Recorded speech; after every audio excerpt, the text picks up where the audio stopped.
Have you ever had somebody tell you they couldn't do their job because their CMMS wouldn't let them?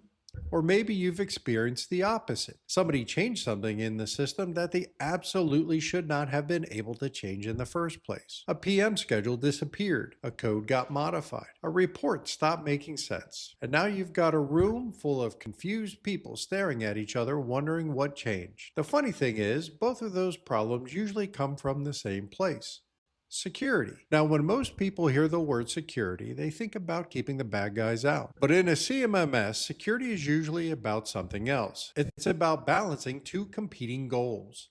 On one side, we have what I like to call the economy of clicks. We want technicians, supervisors, planners, and administrators to get the most value from the fewest actions possible. On the other side, we want to have good data. We want consistency. We want accountability. We want confidence that the information in the system can actually be trusted. The challenge is that those two goals are constantly fighting each other. Give people too much access and your data starts falling apart. Give people too little access and they become frustrated. They stop using the system correctly and find ways around it. If we haven't met before, I'm Matthew.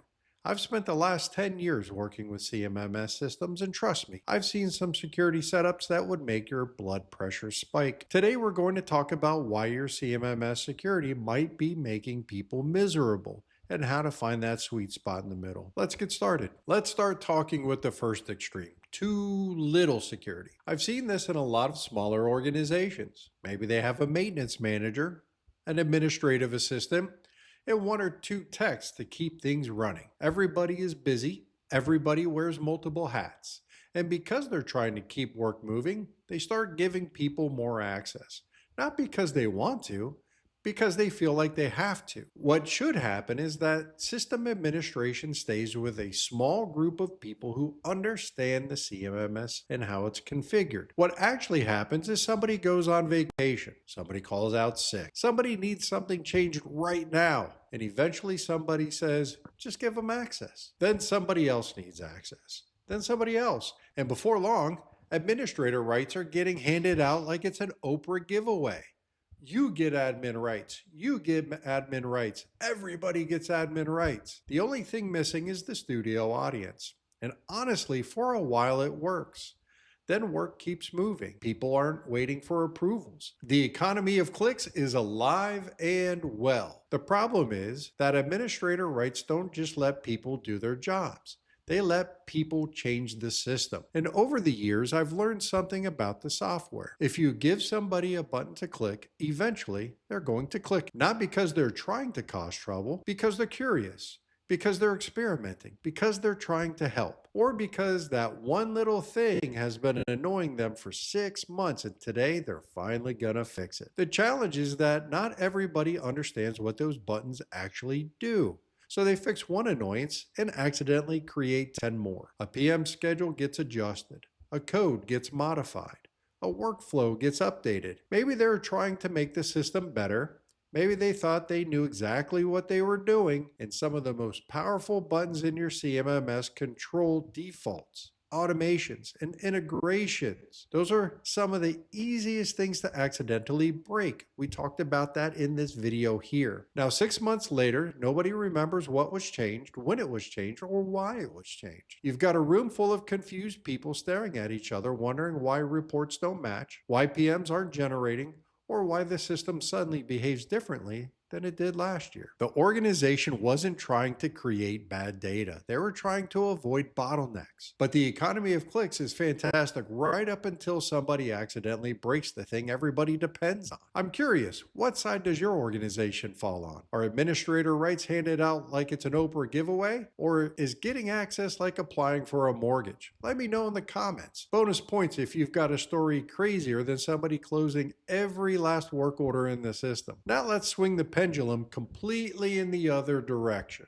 I've seen organizations become so protective of their CMMS that nobody can do anything without asking for permission. And I'm not exaggerating when I see this. I've worked with organizations that had an entire segment dedicated to administering their CMMS. Users even had their own request page. Need a new asset? Submit a request. Need a code added? Submit a request.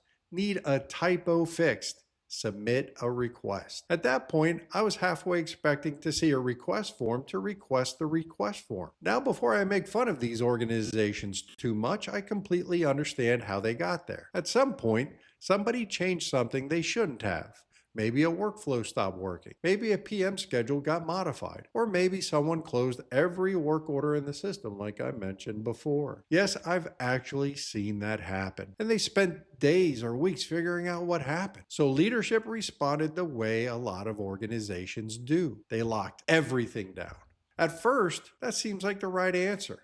Nothing changes without approval, and nothing gets modified without oversight. Everything is controlled. The problem is that every layer of control adds friction, and every approval adds time. Every request adds a delay. And eventually, people spend more time waiting on the system than actually working in the system. The irony is that most organizations buy a CMMS because they want a return on investment. They want better efficiency. They want better productivity. They want better decision. But when security becomes overly restrictive, they start reducing the very return they're trying to create. The system isn't helping work move any faster. The system is slowing it down. Every approval changes the workflow. Every request becomes another step in the process. We talked about workflow design in this video here. And if people stop using the features because security makes them more difficult to access, you're paying for functionality you're not using. We talked about getting the full value of your CMMS in this video here. People follow the path of least resistance. They always have, they always will. If it takes 3 approvals to update a work order, people will stop updating work orders. If it takes a week to get a report, people will build their own spreadsheet. If it takes forever to make a simple change, people will create their own workaround. And now you've got something even worse than bad security. You've got shadow systems.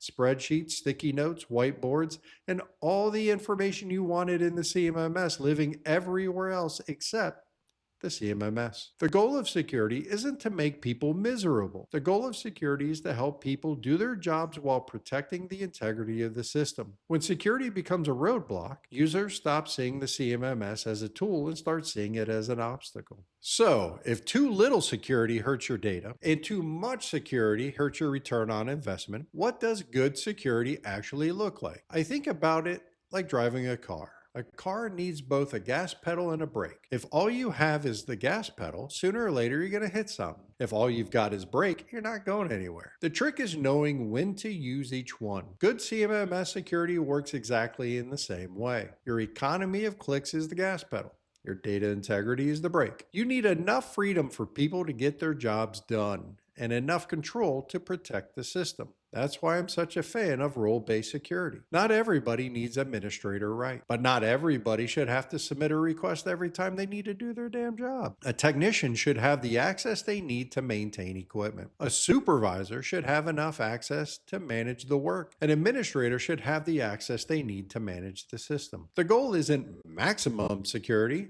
The goal isn't minimum security. The goal is appropriate security. The right people having access to the right things at the right time. Remember last episode when we talked about codes? Imagine spending months cleaning up your code structure and then giving everybody permission to change it. That's not a code problem. That's a security problem. If you missed that episode, check it out here. Security isn't something you configure during implementation and never think about it again. Just like your implementation, it's a starting point, not a finish line. We talked about implementations in this video here. And here's the part a lot of organizations miss. Security isn't a set and forget it. Organizations change. People change. New employees get hired. Responsibilities shift. If your security doesn't evolve with the organization, eventually it stops matching how work is actually getting done. Remember our episode on feedback? We talked about making small adjustments before little problems become big problems. Security works exactly the same way. A quick review once or twice a year is a whole lot easier than discovering somebody still has administrator rights they haven't actually needed in 3 years. If you haven't seen that discussion, check out this video here. When you get this balance right, your data gets better, your users get happier, and your CMMS starts delivering the return on investment you bought it for in the first place. This week, I want you to look at just one security role in your system. Not every role, just one. Pick a technician, a supervisor, a planner, whatever makes sense in your organization. Then ask yourself two questions. What can this person do that they probably shouldn't? And what can't they do that they probably should? That's it. Fix one of those things this week and you're already moving closer to the balance we talked about today. Next time, we're going to be talking about reporting because I've seen organizations spend years collecting data they never actually use. Reports are one of the least visited but most important parts of a CMMS. And if nobody is acting on the information, you're basically preparing a feast and never eating it. We'll talk about that next time. So hopefully you're starting to see how it all fits together. Security affects your workflows. Security affects your codes. Security affects your automations. Security affects your implementations. Security even affects the return you're getting from your CMMS. And just like we talked in the feedback episode, security isn't something you set once and forget. None of these topics live on an island. They're all connected. And the better you understand how those pieces fit together, the more value you're going to get from your CMMS. If you're enjoying the series, I'd really appreciate it if you'd like the video and subscribe to the channel. Remember, I'm Matthew, and I'm the SaaSy Guy, where every work order tells a story.